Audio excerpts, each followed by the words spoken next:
Choctaw Tribe history. The Choctaw are Native American people of the Muskogean language group, which also includes other southeastern native nations. Their land was mainly in today's Louisiana, Mississippi, Alabama, and parts of Georgia and Florida. They trace their roots to a mound-building, agricultural-based society that flourished in the Mississippi River Valley and started in about 18,000 BC. The Choctaw migrated to that region from the west at an earlier, undetermined time, but oral tradition tells they have been here for at least 12,000 years. The different creation stories suggest that the Choctaw were not one single tribe at first, with them speaking various dialects. Choctaws are closely associated with the Chickasaws, their neighbors to the north, another Muskogean-speaking nation. They will later be part of the 5 civilized tribes, as the settlers would call them. The Choctaws were primarily farmers.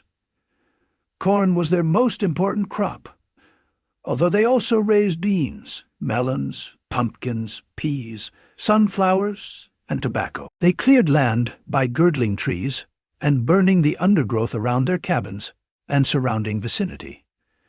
Their agricultural proficiency often led to surpluses, which they sold or traded to neighboring tribes and later Europeans. Once cattle was introduced, they saved a portion of their surplus corn to feed their stock.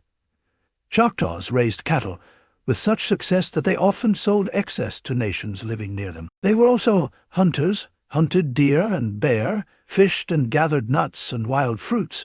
The Choctaw society was divided into 2 groups called moieties, which consisted of many clans. Each clan was further divided into local groups that might consist of a group of towns, or a single village, or, in rare occasions, a part of a village. These divisions dominated Choctaw social and ceremonial life. Marriage within a moiety was forbidden. Spouses were required to belong to opposite moieties. Since they had a matrilineal kinship system, children became members of their mother's group. Fathers had no authority over their children. Rather, the children were watched over by their oldest maternal uncle. In addition to the moieties, the Choctaws were divided into 3 districts. Each district was led by a principal chief called Mingo. He was elected by the men of the district. Administrative ability, proven military status, and illustrious ancestors were the 3 most prized qualities of a Mingo. The Mingo was assisted by elected captains and sub-captains and was superior to the war chiefs. The 3 Mingos from 3 districts would often gather at a national council meeting where issues of concern could be debated and discussed. Through this system, the Choctaws achieved an efficient and semi-democratic political system. When a child was born, a mare, a colt, a cow, a calf, a sow, and pigs were set aside for it, with the provision that none of them could be sold or given away. In this way, when the child reached maturity and the stock formally became his, it had a good start in life. Adoption was also common. At maturity, a Choctaw boy or girl had complete freedom to choose a partner, provided the spouse was from the other moiety.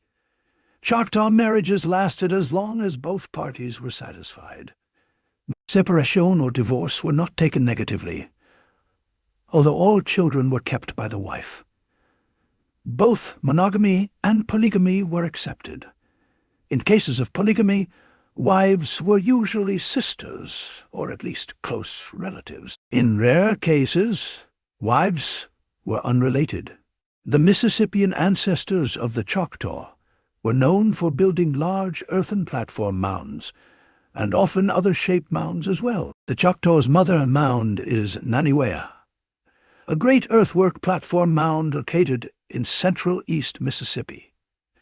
The Naniwea and a cave nearby are sacred for the Choctaw. Both represent a significant place in Choctaw origin stories, not only theirs, but about surrounding nations also. Choctaw homes were constructed of wooden posts, connected with lianas, and covered with mud. The roofs were made from cypress or pine bark, and a hole was left in each gable end of the structure, to allow smoke from the internal fire to escape. By the 1800s, these structures had been largely replaced by log cabins. Women generally performed the drudge work, laboring in the fields as they are givers of life, making clothing and preparing and storing food. Men were responsible for hunting, building houses, manufacturing tools, carrying out governmental duties, and protecting the tribe during wars. Choctaws rarely carried out offensive campaigns unless in retaliation when attacked, in which they would fight bravely.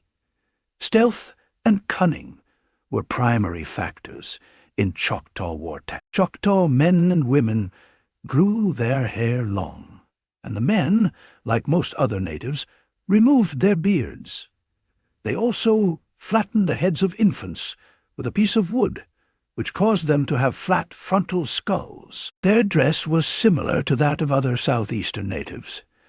Men wore deerskin breechclouts with a skin shirt and leggings in wintertime. Women wore deerskin skirts and a shawl of skin, woven feathers, or the inner bark of a mulberry tree. Sports have always played an important role in Choctaw culture. Stickball is a traditional team sport still played today. Historically, stickball was often used to settle rivalries and disputes between different groups and families. On the other hand, it also created friendly competition amongst different clans and groups. The first recorded Choctaw contact with Europeans was in 1540, when members of Hernando de Soto's expedition arrived. The Spaniards encountered Tuscaloosa, a Choctaw Mingo, from whom they demanded servants, canoes, and women. Tuscaloosa supplied carriers and rafts, but delayed delivering women until De Soto and his army reached the town of Mabilla. Upon reaching the town, Tuscaloosa, who had been a hostage, escaped and refused to grant any further concessions. A bloody battle ensued in which the town was burned. There were many losses on both sides, numbering in the hundreds, maybe even thousands. Tuscaloosa died in the battle. The Spaniards, recovering from battle, remained in the area for another month, and then moved away. Scattered contacts with Europeans occurred in the following years, but it took over 150 years to make significant contacts again. French explorer d'Iberville in 1699 established contacts with the Choctaw. The two sides became allies with the Choctaw, supporting the French with both food and in wars against the English and other natives who supported the English, such as the Chickasaw. The Choctaw allied with it primarily to defend against slave raids from other native tribes allied to English colonists, such as the Chickasaw. Before Europeans arrived, natives from this part were taken captives in warfare. The captives would then either be enslaved or adopted by a family. In the 1700s, the French and Choctaw combined forces and decimated the Natchez tribe, inflicting heavy losses and forcing them to flee their homelands and join other tribes. As the fur trade was in its heights, the French and the English waged wars in this period. The Choctaw assisted the French in a campaign against the Chickasaw, now called the Chickasaw War. The goal was to stop the Chickasaw trading with the English.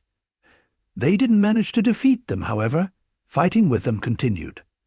At the time, Choctaw people numbered around 12,000. A civil war started in 1747 between two Choctaw districts, when one district wanted to start trading with the English. They were organized in three districts: the eastern, who was pro-French, the western, who was pro-English, and the southern, that was neutral. As a result, hundreds of Choctaw died in the war, and the pro-French eastern group maintained their influence. After being defeated by Great Britain in the 7 Years' War, France ceded its territory east of the Mississippi River to Britain. From 1763 to 1781, Britain was the main European trading partner for the Choctaw. In 1766, Spanish forces were based in New Orleans after they took over French territory west of the Mississippi. The Western Choctaw sometimes traded with them in that area. During the American Revolution, more than 1,000 Choctaw fought for Britain, largely against Spain. On the other hand, a large number of Choctaws fought on the Spanish side. There were also a great number of them who fought for the United States. After the war, George Washington initiated a program to integrate southeastern Native Americans into European American culture.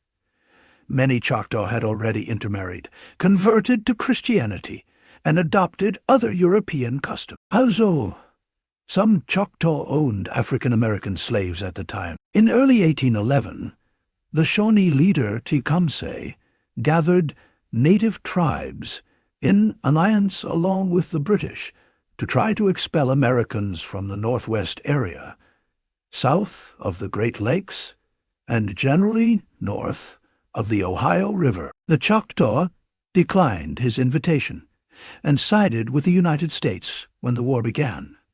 Chief Pushmataha raised a company of 125 Choctaw warriors in Choctaw territory. He joined General Ferdinand Claiborne in mid-November, and some 125 Choctaw warriors took part in an attack on Creek forces at the Battle of Holy Ground on the 23rd December, 1813.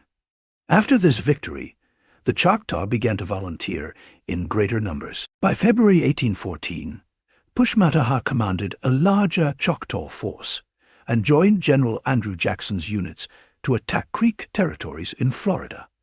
After the final defeat of the Creek at the Battle of Horseshoe Bend in 1814, many Choctaw left. In the Battle of New Orleans, the Choctaws harassed the British right rear. They came unexpectedly out of the swamp and delivered destructive fire at short rifle range without themselves breaking cover. They patrolled the edge of the swamp, leaping unperceived from one log to another, and shot every redcoat who came within rifle range. At least 50 British soldiers were killed, and many more severely wounded by this method. Between 1801 and 1830, the Choctaws signed a series of treaties with the United States, in which they ceded almost all of their Mississippi lands in exchange for territory in Oklahoma. During the Indian removal period, President Andrew Jackson made the Choctaw exile a model of Indian removal. In 1831, nearly 17,000 Choctaw became the first Native Americans to walk the infamous Trail of Tears to Indian territory. Nearly 2,500 died along the way. The last treaty, however, also provided that Choctaw members could choose to stay in Mississippi and become American citizens, subject to the laws of the country and the state. Approximately 6,000 chose to remain, but suffered legal conflict, harassment, and intimidation at the hands of the American settlers.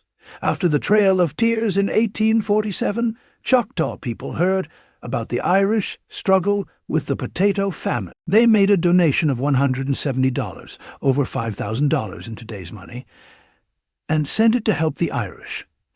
I made a whole video about the Choctaw-Irish friendship, so if you haven't, click on the right end of the screen to check it out. During the Civil War, the Choctaw in both Oklahoma and Mississippi mostly sided with the Confederate States. Some Choctaw identified with the Southern cause, and some owned slaves. In addition, they remembered well and resented the removals from their homeland 30 years earlier, and the poor treatment they received from the federal government. Soon, Confederate battalions were formed in Indian Territory, or Oklahoma, and later in Mississippi to support the Southern cause.